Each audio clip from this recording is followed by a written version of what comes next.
My dear friends, welcome back to my channel. তোমরা দেখছো বিশ্বাস টিউটোরিয়াল ইউটিউব চ্যানেল, আর আমি কেবি স্যার। এখনকার গুরুত্বপূর্ণ ক্লাসে আলোচনা করব কথা সাহিত্যিক বঙ্কিমচন্দ্র চট্টোপাধ্যায়ের ওপরে বিস্তারিত এবং খুঁটিয়ে এমসিকিউ টাইপ প্রশ্ন এবং বিভিন্ন রকমের তথ্য তোমাদের সামনে উপস্থাপন করব, যা তোমাদের মাদ্রাসা সার্ভিস কমিশন এবং এসএলএসটি পরীক্ষার জন্য অত্যন্ত গুরুত্বপূর্ণ। এর আগে আমি যে সমস্ত ভিডিওগুলি আপলোড করেছি সেগুলি যদি তোমরা না দেখে থাকো, অবশ্যই আমার চ্যানেলকে সাবস্ক্রাইব করে দিয়ে পাশে থাকা বেল বাটনটি দাবিয়ে অল করে নাও এবং আমার চ্যানেলের প্লেলিস্টে চলে যাও। ওখানে তোমাদের সিলেবাস ওয়াইজ পরপর আলাদা আলাদা ফোল্ডার করা আছে, তোমরা দেখে নিতে পারো। চলো দেখে নিই আজকের ক্লাসের গুরুত্বপূর্ণ তথ্যগুলি। কথা সাহিত্যিক বঙ্কিমচন্দ্র চট্টোপাধ্যায় সম্পর্কে আজকে আলোচনা।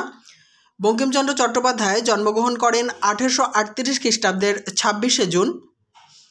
জন্মস্থান উত্তর চব্বিশ পরগনা জেলার নৈহাটির অন্তর্গত কাঁঠালপাড়া গ্রামে তিনি জন্মগ্রহণ করেন। আর সাহিত্যিকের আদি নিবাস অর্থাৎ পূর্বের বাসস্থান ছিল হুগলি জেলার অন্তর্গত দেশমুখ গ্রাম। বঙ্কিমচন্দ্রের পিতার নাম যাদবচন্দ্র চট্টোপাধ্যায় এবং মাতা দুর্গা সুন্দরী দেবী। পরের তথ্য, বঙ্কিমচন্দ্র 19 শতকের বিখ্যাত লেখক। তিনি সাহিত্য সম্রাট নামে পরিচিত।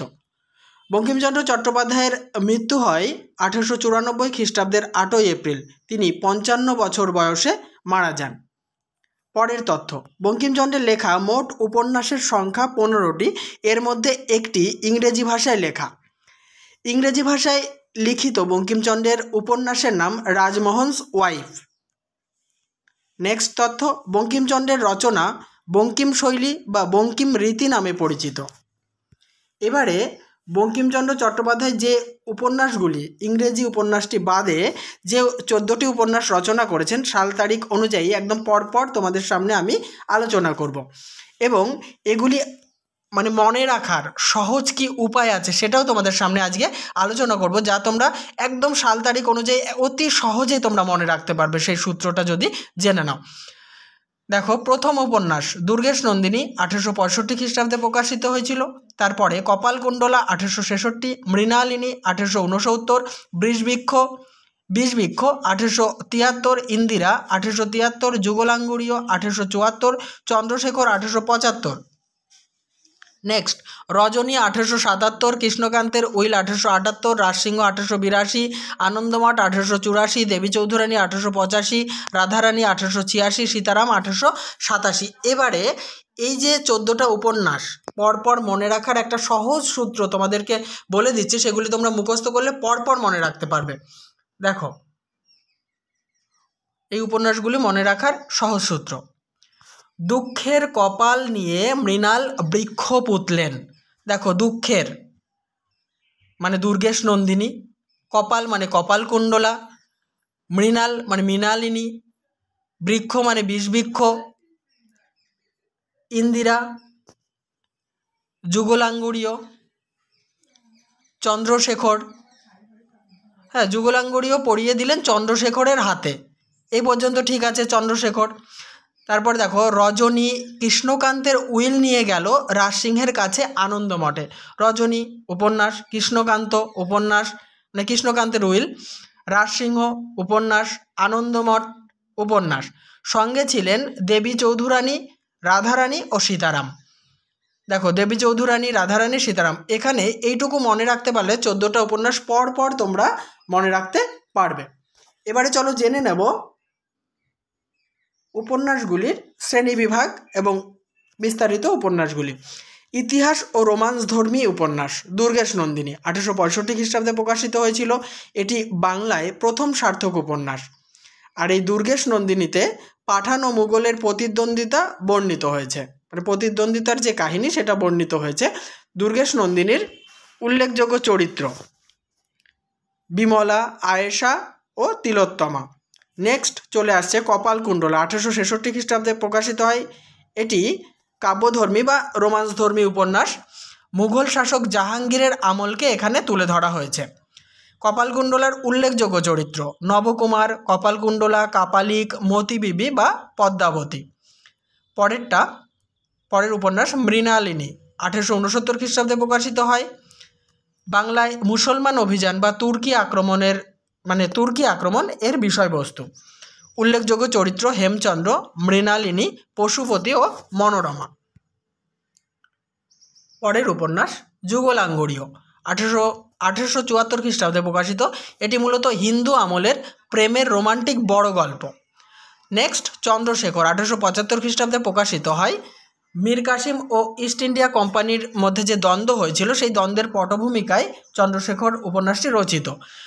চন্দ্রশেখরের মূল কাহিনী মূলত কাল্পনিক।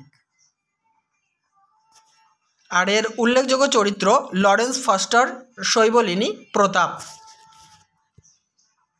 এবারে রাজসিংহ, এটি ঐতিহাসিক উপন্যাস। রাজসিংহ 1882 খ্রিস্টাব্দে প্রকাশিত হয়। এর বিষয় ছিল মোগল যুগের কাহিনী নিয়ে কিন্তু এটা লিখিত হয়েছে। এর উল্লেখযোগ্য চরিত্র রাজসিংহ, মানিকলাল, চঞ্চল কুমারী, দরিয়া বিবি, মোবারক, জেবুন্নিসা। প্রথম এটি প্রকাশিত হয় 1882 খ্রিস্টাব্দে, আর চতুর্থবার যে প্রকাশিত হয়েছিল তা হচ্ছে 1893। নেক্সট সীতারাম, 1887 সালে প্রকাশিত। এর বিষয় ছিল মুঘল আমলের শেষাংশ, মানে মুঘল আমলের যে শেষ দিকের কাহিনী সেটা বর্ণিত হয়েছে। এর উল্লেখযোগ্য চরিত্র সীতারাম, শ্রী, জয়ন্তী, রমা প্রমুখ।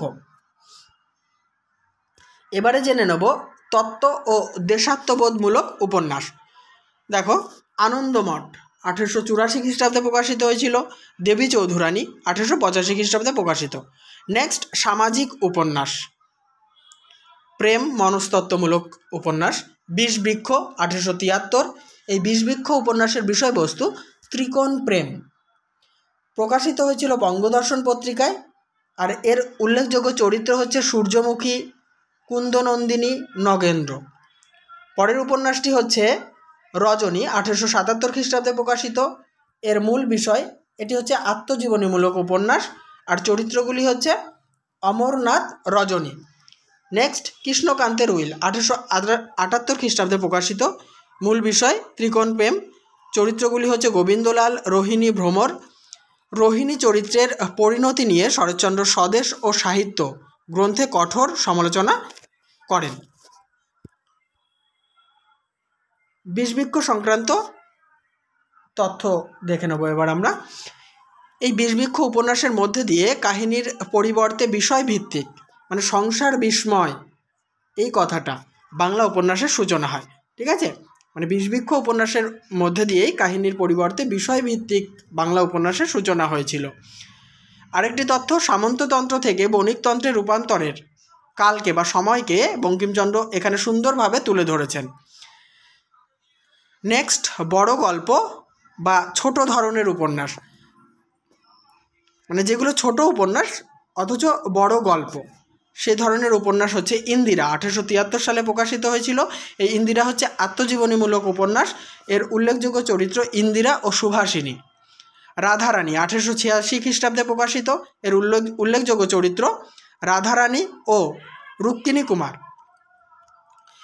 তথ্য একটা, রাজমোহন সোয়াইপ 1864 খ্রিস্টাব্দে প্রকাশিত হয়। বঙ্কিমচন্দ্রের লেখা প্রথম উপন্যাস, এটা ইংরেজিতে লেখা হয়েছিল।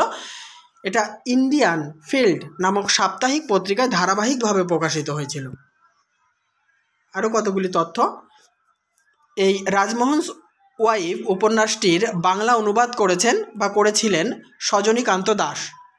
এই উপন্যাসটি বঙ্কিমচন্দ্র অনুবাদ করতে শুরু করলেও শেষ পর্যন্ত ভাইপো সতীশচন্দ্র চট্টোপাধ্যায় নিজে বাড়ি কাহিনী উপন্যাসে এটি সংযোজন করেন। এবার বঙ্কিমচন্দ্রের কাব্য রচনা দেখো, ললিত তথা মানস 1856 খ্রিস্টাব্দে প্রকাশিত হয়। এটি মূলত প্রেমের কাব্য। আরও কয়েকটি গুরুত্বপূর্ণ তথ্য জেনে নেব কথা সাহিত্যিক বঙ্কিমচন্দ্রের ওপরে। দেখো আনন্দমঠ উপন্যাস থেকে সন্ন্যাসী বিদ্রোহের কথা আমরা জানতে পারি।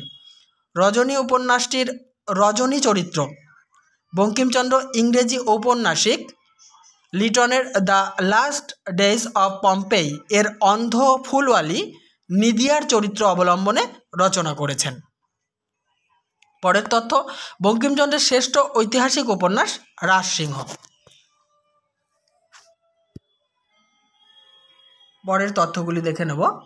বঙ্কিমচন্দ্রের ত্রয়ী উপন্যাসগুলি হলো আনন্দমঠ, দেবী চৌধুরানী, সীতারাম।